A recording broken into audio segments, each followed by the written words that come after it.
สบายดีทุกคนยินดีต้อนรับทานเข้าสู่ช่องแสงบ้านนอก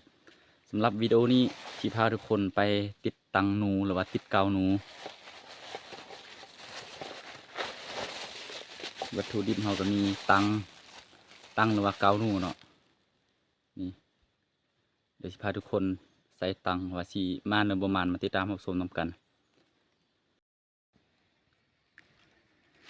เดี๋ยวสิพาทุกคนสังเกตเบิ่งเพราะว่าตอนนี้ก็เวลา2-3 โมงเบิ่งคันมีตัวนกลงแล้วสิใส่คันบ่มีตัวนกลงแล้วก็สิบ่ใส่หมดห้วยนี่มีน้ำแต่บ่อนเดียวนี่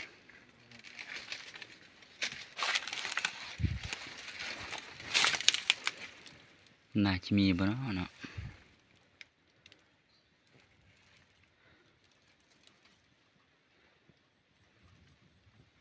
เอาลองเสียงเบิ่งพี่น้อง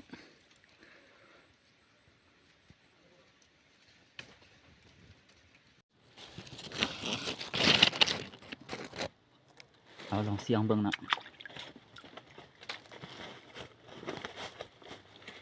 กาวหนูใส่ไม้ตัวนี้เอา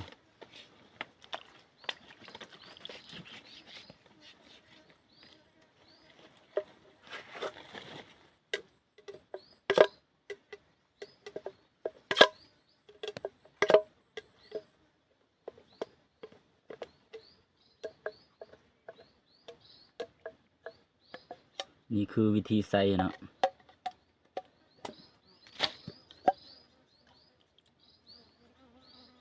มันจะบ่มีสุดตายตัวอยากใส่แบบใดแล้วก็ใส่เลย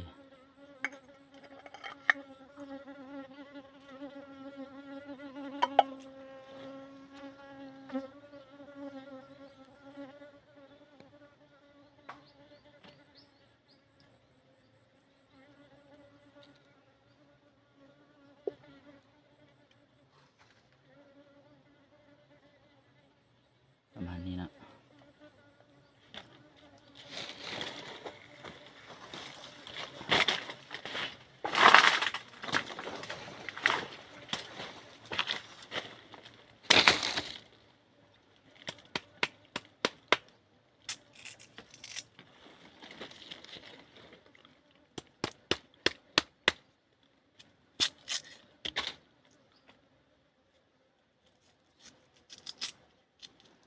เรียบร้อย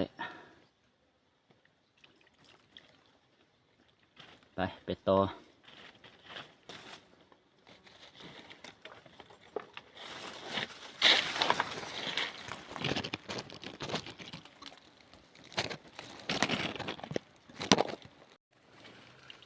ล่างที่2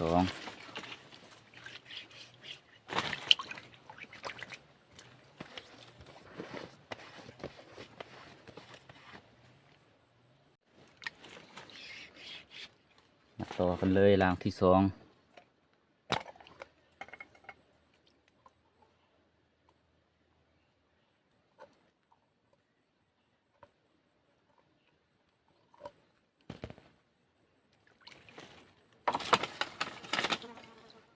ว่าสิไปแต่เช้าแต่บ่ทันเนาะยังขาเวียกอยู่ตอนนี้ก็3 โมงแล้ว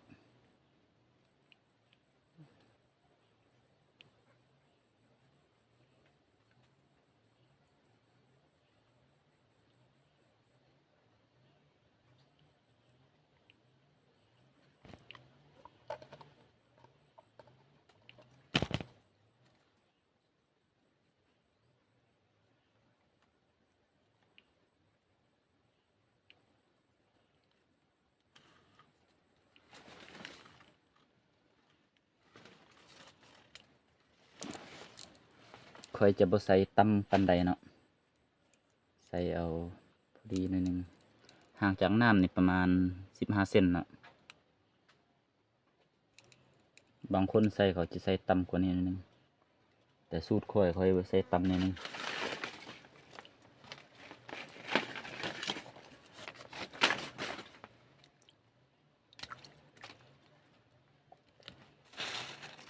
สูตรไผ่สูตรมัน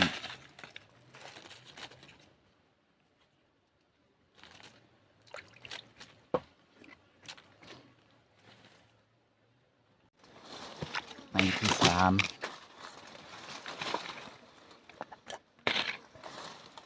เบิดละตังค์นี่ก็ได้น้อยเดียวหนึ่ง12,000กีบใส่ซองใหม่เบิดละ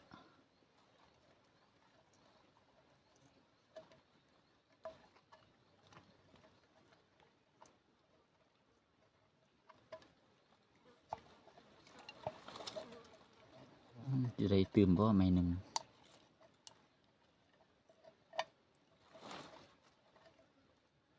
ทิ้งเลยเบิดละ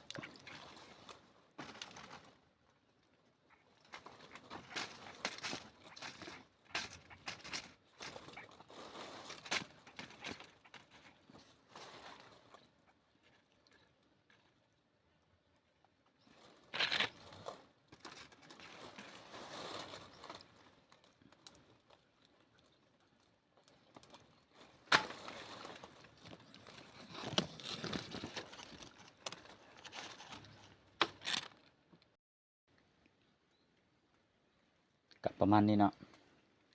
วิธีใส่ตั้งหรือว่าติดกาวนกคอยใส่แต่ซีไม้แล้วซีรางเนาะเดี๋ยวจะน้อยมาลุ้นน้ำกันว่าซีมานหรือบ่มานลายหรือว่ามานน้อยมาเบิ่ง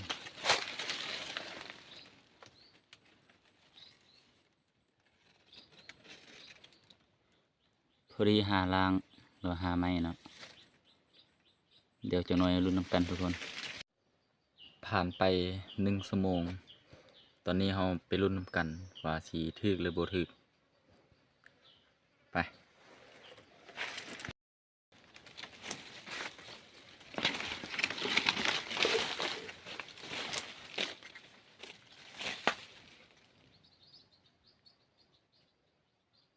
บ่ถึก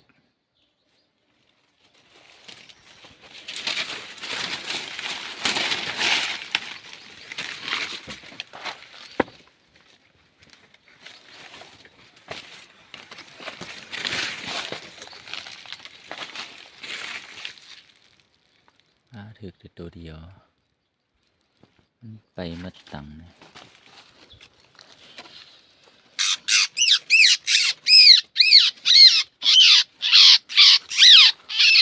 บางร้านถึกตัวนึง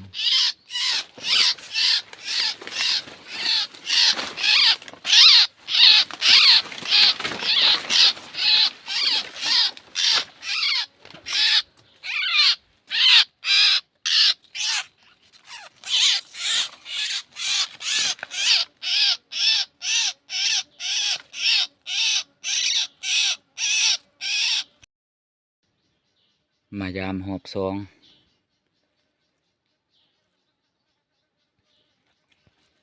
ได้นกปีด2 ตัว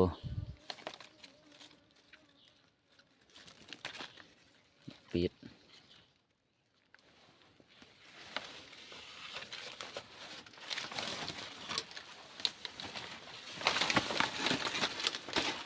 นี่ถึกตัวนึงหลัง